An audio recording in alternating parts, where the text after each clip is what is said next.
ভাই Arsenal fans দিকে বলছি, বোকা বানিয়ে দিল তো ভিনিসিয়াস জুনিয়র। আপনি এতক্ষণ ভাবছিলেন যে আমাদের ক্লাবে ভিনিসিয়াস জুনিয়র জয়েন হবে, একটা সোশ্যাল মিডিয়াতে আপনারা পুরো ভরপুর একটা পোস্ট দেখছিলেন যে ভিনিসিয়াস জুনিয়র জয়েন হতে যাচ্ছে, লেফট উইঙ্গে আমরা ভিনিসিয়াস জুনিয়রকে দেখতে পাবো আমাদের আর্সেনাল ফেভারিট দলে। তো বোকা বানিয়ে দিল তো আজকে আপনাদিকে। তো আসল সত্যটা জেনে নিন যে ভিনিসিয়াস জুনিয়র কি চাইছিল। ভিনিসিয়াস জুনিয়র চাইছিল যে সে অলরেডি রিয়াল মাদ্রিদে থাকতে চাইছিল, সে শুধু তার নিজের স্যালারিটা বাড়ানোর চেষ্টা করছিল। যে আমি যদি কিভাবে স্যালারি বাড়াবে, কারণ যদি আমার এজেন্টকে যদি আমি বলি যে সেই অন্য ক্লাবের সাথে একটা চুক্তি করতে বা কথা বলার ট্রাই করতে, তাহলে আমার প্রেজেন্ট যে দল বা প্রেজেন্ট যে ক্লাব, সে তো অলরেডি চাইবে যে একে আমি ছাড়বো না, এ কি বলতে চাইছে দেখি, এ কি কি কথা কনক্লুশন বা আলোচনায় বসতে চাই, যে কি বলতে চাইছে সে, আমার প্লেয়ারটা কি বলতে চাইছে। তো জাস্ট এইটুকুর জন্যই সে অপেক্ষা করছিল যে রিয়েল মাদ্রিদ কখন তার স্যালারিটা বাড়াবে। সে সাইনিং বোনাস চাইছিল। বাকি এমবাপ্পেকে যেভাবে তাকে যে অ্যামাউন্টগুলো দেওয়া হয়, যেভাবে তার কন্ট্রাক্টটা, সেও চাইছিল যে আমার কন্ট্রাক্টটা একটু বাড়ুক, একটু বেড়ে উঠুক। তো যার জন্যই সে এই জিনিসটা করলো, জাস্ট একটা বোকা বানিয়ে দিয়ে চলে গেল আর্সেনালকে, আর কিছুই নয়। এরপর এখানে বিষয় হচ্ছে ভিনিসিয়াস জুনিয়র এই জিনিসটা করবেটা কেন। দেখুন এখানে একটাই কারণ আছে, আমরা সবাই জানি রিসেন্ট বিশ্বকাপ 2026 বিশ্বকাপে আমরা ভিনিসিয়াস জুনিয়রকে দারুণ একটা পারফরমেন্স করতে দেখেছি। সে যখনই দারুণ একটা পারফরমেন্স করছে, সে তো চাইবে যে আমার আগের সিজনে ক্লাব সিজনে যে স্যালারিটা ছিল, যেভাবে আমাকে দল রেখেছিল, তো সেটা আমার একটু বাড়ুক, কারণ আমার পারফরমেন্সও বেটার হয়েছে। তো যার জন্য এই জিনিসটা, আর এটা অনেকটা কনফার্ম হয়েও গিয়েছিল যে আর্সেনালে সে যাচ্ছে, কারণ সে নিজে আলোচনা করছিল। তো এই জিনিসটা শুনে ফ্লোরেন্টিনো পেরেজ টেনশনে পড়ে যায় যে না ভাই, এই প্লেয়ারটাকে তো যেতে দেওয়া যাবে না আমাদের ক্লাব থেকে।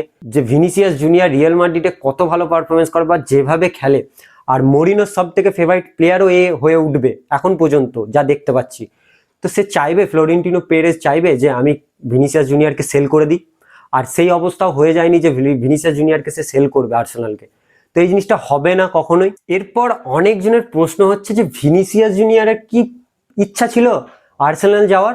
এরপর এখানে একটা ডাউট আছে যে কিছুদিন আগে ভিনিসিয়াস জুনিয়রকে আমরা ইনস্টাগ্রাম তার তার যে আইডিতে দেখছি, তার ডিপি, তার হাইলাইট সবকিছু সে ডিলিট করে দিয়েছে। এরপর অনেকজন অনেক কমেন্ট করছে, অনেকজন অনেক কিছু নিয়ে আসছে, ভাবছে, বলছে কমেন্টে, যে অনেকজন পোস্ট করছে ভাই কি হলো ভিনিসিয়াস জুনিয়র হঠাৎ করে কি হলো, সার্জারি করে কি হঠাৎ কি হয়ে গেল। তো কেউ আবার এটাও ভাবছিল যে আর্সেনালে যাওয়ার কি তার ইচ্ছা ছিল, রিয়েল মাদ্রিদ ছাড়ার কি ইচ্ছা ছিল, বা আর্সেনালে নতুন জয়েন হওয়ার কি তার ইচ্ছা ছিল, তার জন্য রেগে কি সে ডিপি বা হাইলাইট ডিলিট করে দিল। কারণ রিনিউ করার চুক্তি তো রিয়েল মাদ্রিদের সঙ্গে হয়ে গেল আজ। আজ যেটা আমরা শুনতে পাচ্ছি যে তার রিনিউ সাইনিং কমপ্লিট হয়ে গেছে রিয়েল মাদ্রিদের সঙ্গে। তো সেইটার জন্য কি সে ডিলিট করে দিল? আমার তো মনে হয় না যে ওটার জন্য সে ডিলিট করে দেবে। জানি না, তার কোনো পার্সোনাল লাইফে তার অনেক কিছু হতে পারে যেটার জন্য সে করেছে। কিন্তু রিয়েল মাদ্রিদ জাস্ট ভয়ে স্যালারিটা বাড়ালো, সাইনিং বোনাস বাড়ালো, ভয়ে সাইনিংটা করলো, রিনিউ করলো। কারণ হয়ে যেত এটা, ভিনিসিয়াস জুনিয়র ছেড়ে চলে যেত, এটা পসিবল ছিল, আর্সেনালে যাওয়ার অনেকটা কাছাকাছি চলে গিয়েছিল। তো রিয়েল মাদ্রিদ মানে জাস্ট নিজেকে বাঁচালো, আর কিছুই নয়।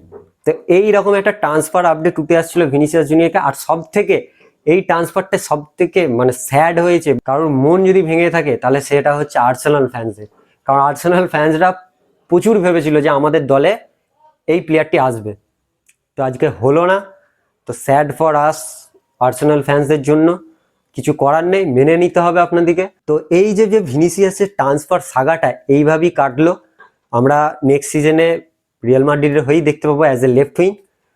তো রিয়াল মাদ্রিদ ফ্যান্সদের জন্য একটা সুখবর আর কি এটা। তারাও একটা চাপে ছিল যে কি হবে ভাই, এত ভালো প্লেয়ার বেরিয়ে যাবে।